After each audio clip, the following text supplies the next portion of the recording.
कल्पना कीजिए एक वीरान द्वीप की, जहां कुछ लोग फंस गए हैं। बचने का कोई रास्ता नहीं सिवाय एक नाव के, जिसे उन्हें खुद बनाना है।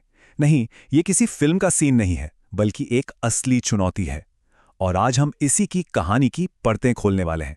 ये सिर्फ एक खेल नहीं था, बल्कि जीने मरने का सवाल था। तो यहाँ सवाल ये उठता है कि क्या कुछ दोस्त जिन्हें सर्वाइवल का, जंगल में रहने का कोई भी एक्सपीरियंस नहीं है, वो सच में एक वीरान द्वीप से बचकर निकल सकते हैं? चलिए देखते हैं कि इस पूरी कोशिश का अंजाम क्या हुआ। और पता है, ये सवाल किसी और के नहीं, बल्कि मशहूर यूट्यूबर मिस्टर बीस्ट के दिमाग में आया। और बस इसी सवाल का जवाब ढूंढने के लिए उन्होंने और उनके दोस्तों ने खुद को इस मुश्किल हालात में डाल दिया। तो चलिए देखते हैं कि उनकी ये हिम्मत उन्हें कहां तक ले गई। तो कहानी शुरू होती है एक वीरान द्वीप से। टीम वहां फंसी हुई है और उनका बाहर निकलने का इकलौता जरिया है एक नाव, जो अभी तक बनी भी नहीं है। और सबसे बड़ी बात जानते क्या है? उनमें से किसी को भी नाव बनाना तो छोड़िए, नाव चलानी तक नहीं आती। और सच कहूं तो यही इस कहानी का सबसे मजेदार हिस्सा है। देखिए, ये लोग कोई सर्वाइवल एक्सपर्ट्स या इंजीनियर नहीं थे, ये थे यूट्यूबर्स। सोचिए, एक तरफ हाथ में कैमरा और दूसरी तरफ पूरा का पूरा खतरनाक जंगल। और इन दोनों के बीच का फासला कितना बड़ा था, ये तब साफ हो गया जब उन्हें एक छोटा सा कैंप बनाने में ही पसीने छूट गए। चुनौती इतनी ज्यादा बड़ी थी कि खुद टीम के लोगों को यकीन नहीं हो रहा था कि वो ये कर पाएंगे।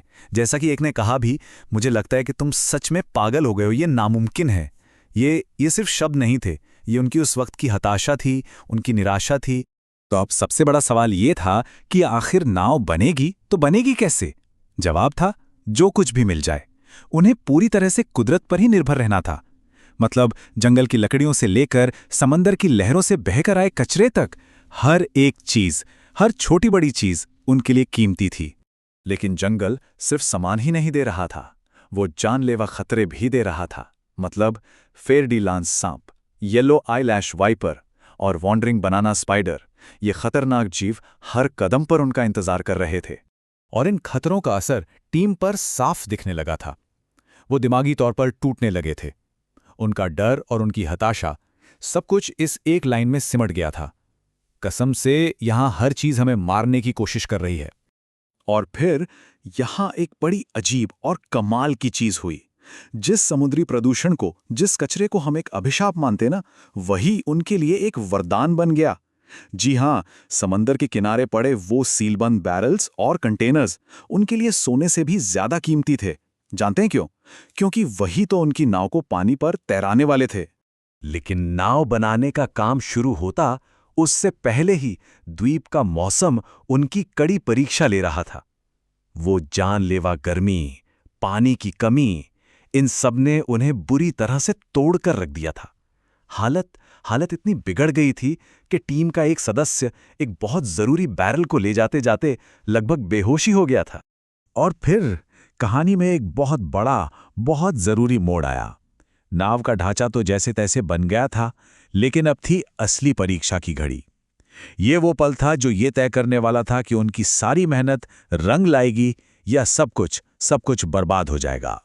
दिनों की जी तोड़ मेहनत, कबाड़ से जुगाड़ करके बनाई गई नाव, और सबके मन में सिर्फ एक सवाल गूंज रहा था, क्या ये तैरेगी?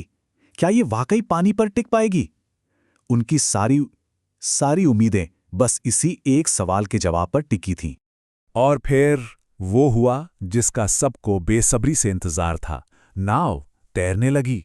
उनकी वो चीख, ये तैर रहा है, वो सिर्फ खुशी की चीख नहीं थी, वो उस राहत की आवाज थी जो हफ्तों की कड़ी मेहनत और अनगिनत मुश्किलों के बाद उन्हें मिली थी।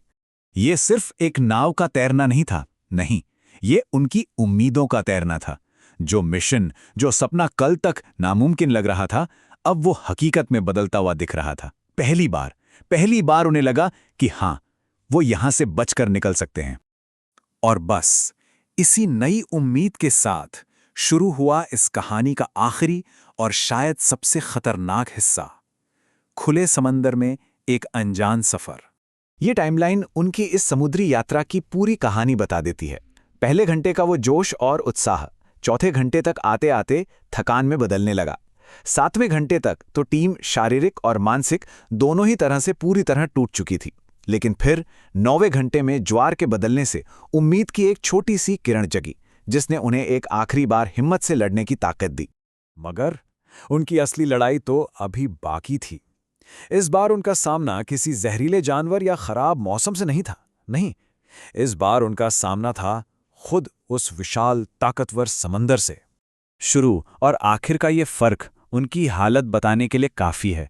सफर की शुरुआत में जो जोश था, जब पैडलिंग रोकने का मन करे तो क्या करोगे, पैडलिंग करते रहो, वही जोश घंटों की मशक्कत के बाद इस हताशा में बदल चुका था। मैं अब और नहीं कर सकता, मैं बस नहीं कर सकता। और जानते हैं वो अपनी मंजिल से, अपनी आज़ादी से कितने दूर थे? सिर्फ आधा मील। जी हां, सिर्फ आधा मील। लेकिन तभी किस्मत पलट गई। समंदर का ज्वार उनके खिलाफ हो गया और उन्हें वापस खुले समुंदर में धकेलने लगा। अपनी मंजिल को अपनी आंखों के सामने अपनी उंगलियों से रेत की तरह फिसलते देखना कैसा लगता है? ये दर्द उनकी इस बात में साफ महसूस होता है। हम बहुत करीब थे, ये देखना कि हम जो हासिल करने की कोशिश कर रहे थे वो बस हाथ से फिसल गया। तो आखिर में हुआ क्या? इतनी मेहनत, इतनी हिम्मत, इतनी उम्मीदें और नतीजा हार। तो सवाल यह है कि इस हार का, इस विफलता का क्या मतलब था? मिस्टर बीस ने खुद माना कि ये उनके चैनल की अब तक की सबसे मुश्किल चुनौती थी, और उन्होंने कहा, इतना करीब आकर हार जाना इस दर्द को और भी ज्यादा बढ़ा देता है। इससे ये साफ पता चलता है कि ये सिर्फ एक वीडियो बनाने का चैलेंज नहीं था, ये उनके लिए एक पर्सनल लड़ाई बन चुकी थी। तो आखिर में सवाल यही बचता है, हम इस कहानी से क्या सीखते हैं? क्या ये सिर्फ एक हार की कहानी है, या फिर एक ऐसी हार, एक ऐसी विफलता जिसे लाखों करोड़ों लोगों ने देखा, उसका भी कोई मतलब होता है, कोई मूल्य होता है? ये सवाल हमें शायद सफलता और असफलता के असली मतलब के बारे में सोचने पर मजबूर करता है।